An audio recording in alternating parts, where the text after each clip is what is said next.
l'Imaginarium Challenge est de retour pour une seconde édition. Je suis super enthousiaste. Si vous étiez là l'année dernière, vous savez bien évidemment de quoi je parle, mais pour les nouveaux venus, je vais refaire une présentation globale de tout le challenge, comme ça tout le monde sera au point. Donc l'Imaginarium, c'est un challenge de lecture assez classique avec des menus et des catégories où il faut choisir un livre par catégorie et on valide le challenge en ayant lu les livres qu'on a choisis. Mais c'est aussi un challenge qui prend la forme d'une chasse au trésor en quelque sorte, avec l'œuvre mystère, mais je reviendrai dessus un peu plus tard dans la vidéo. L'Imaginarium débute le 1er mars et se termine le 30 avril. Il dure donc 2 mois et il se compose de 2 menus de chacune 3 catégories, plus l'œuvre mystère évidemment. C'est un challenge qui se veut vraiment accessible avec relativement peu de catégories pour que tout le monde puisse le valider. Que vous soyez un gros lecteur ou que vous lisiez assez peu de livres, j'ai fait en sorte que ça reste accessible pour tout le monde.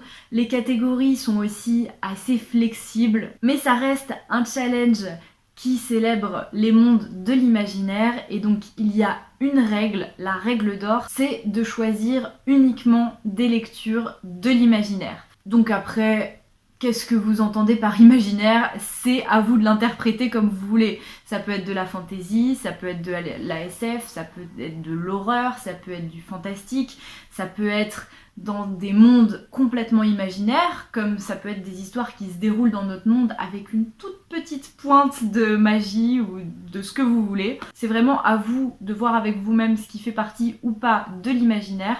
Mais gardez bien en tête que c'est vraiment le fil conducteur du challenge. Si vous n'aimez pas les lectures de l'imaginaire, je ne pense pas que ce challenge soit fait pour vous.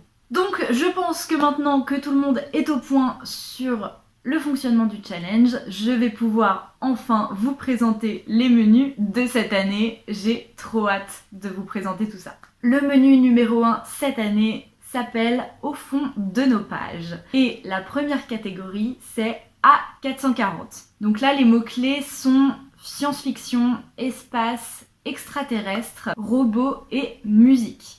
Je vous rappelle que bien évidemment, vous n'êtes pas obligé de choisir un livre qui correspond à tous les mots-clés. Ça serait un peu abusé. Les mots-clés sont vraiment là pour vous guider dans votre choix. Si vous choisissez quelque chose qui ne correspond que à musique et absolument pas au reste, vous pouvez. Bien évidemment, ça compte. Vous pouvez choisir un mot-clé, 2 mots-clés, tous ceux que vous voulez.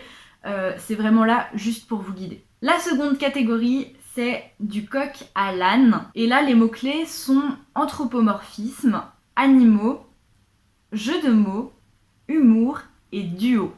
La troisième et dernière catégorie du premier menu, c'est un prince en blue jean. Donc là, pas de mots-clés, simplement une directive. Il faudra lire un graphique.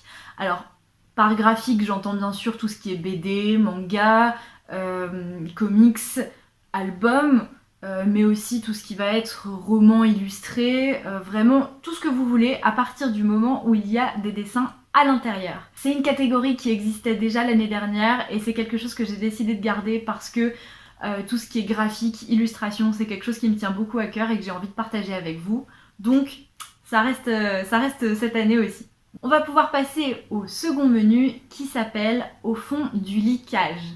Donc là, la première catégorie, c'est ciguë et arsenic. Les mots-clés ici sont sorcellerie, magie, poison, amour et solitude. La deuxième catégorie, ça va être petits cailloux, où on a les mots-clés fantaisie, forêt, nature, rencontre, amitié et found family. Et enfin, la dernière catégorie qui est tourne bien toutes les pages. Là encore une fois, on n'a pas de mots-clés, mais il faudra lire soit un livre qui fait moins de 200 pages, soit un livre qui fait plus de 450 pages. Là, c'est à vous de décider si vous voulez lire un tout petit livre ou un très gros livre. Voilà pour ce qui est des 2 menus de cette année. J'espère vraiment qu'ils vous inspireront. Et il nous reste bien sûr l'œuvre mystère. Alors, les indices sur l'œuvre mystère ne sont vraiment pas très subtils, hein. Encore comme l'année dernière, je pense que ça sera assez facile à deviner. Vous avez des indices dans les noms des menus, les noms des catégories. dans les visuels, vraiment, voilà. Il y a des indices sur l'œuvre mystère un petit peu partout, c'est une œuvre assez connue. Ceci dit, cette année, l'œuvre mystère n'est pas un roman, mais une œuvre qui s'écoute. Après, c'est une œuvre qui a été refaite et adaptée dans différents médias, donc c'est à vous de choisir par rapport à ça. Tant que vous trouvez quelle est l'œuvre mystère, après vous pouvez l'écouter, la regarder, la lire, comme vous voulez. J'en dirai pas plus. L'œuvre mystère sera dévoilée seulement 2 semaines avant la fin du challenge sur Instagram. Si jamais d'ici là vous ne l'avez pas trouvé, restez à l'affût.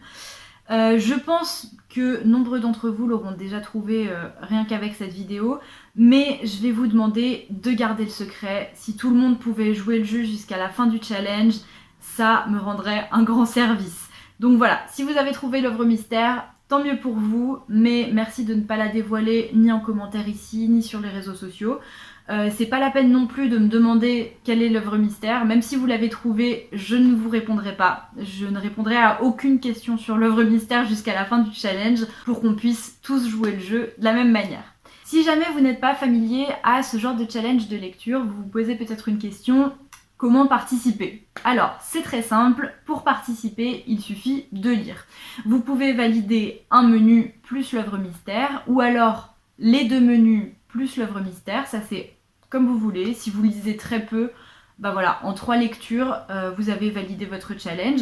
Si vous lisez beaucoup, vous pouvez valider les 2 menus, vous pouvez même mettre plusieurs livres par catégorie si ça vous chante, c'est vraiment comme vous voulez. Mais si vous le voulez, et bien sûr je vous invite à le faire, vous pouvez aussi partager tout ce qui est lié au challenge sur les réseaux sociaux. Donc, pour partager vos lectures, vos pals et tout ce que vous voulez par rapport au challenge, je vous demanderai d'utiliser le hashtag Imaginarium Challenge. C'est le même que l'année dernière, ça n'a pas changé. Vous pouvez aussi utiliser tous les visuels que j'ai créés cette année, vous allez les retrouver sur mon Instagram. Quand cette vidéo sortira, ils seront disponibles en story à la une, donc voilà, vous pourrez les retrouver.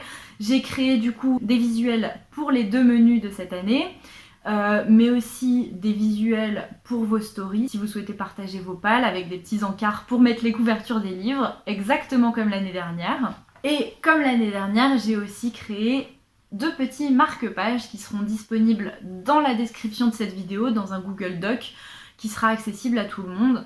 Je ne l'ai pas encore imprimé parce que je n'ai pas d'imprimante, mais voilà, il est gratuit et disponible pour tout le monde à partir du moment où vous avez accès à une imprimante. Et voilà, je pense qu'on a fait le tour sur tout ce qui concerne l'Imaginarium de cette année. J'espère que cette édition 2023 vous plaira. Si jamais vous avez décidé de participer et que vous avez déjà des idées de lecture par rapport aux catégories et tout ça, dites-le moi en commentaire, je serais ravie de voir ce que vous avez envie de lire cette année.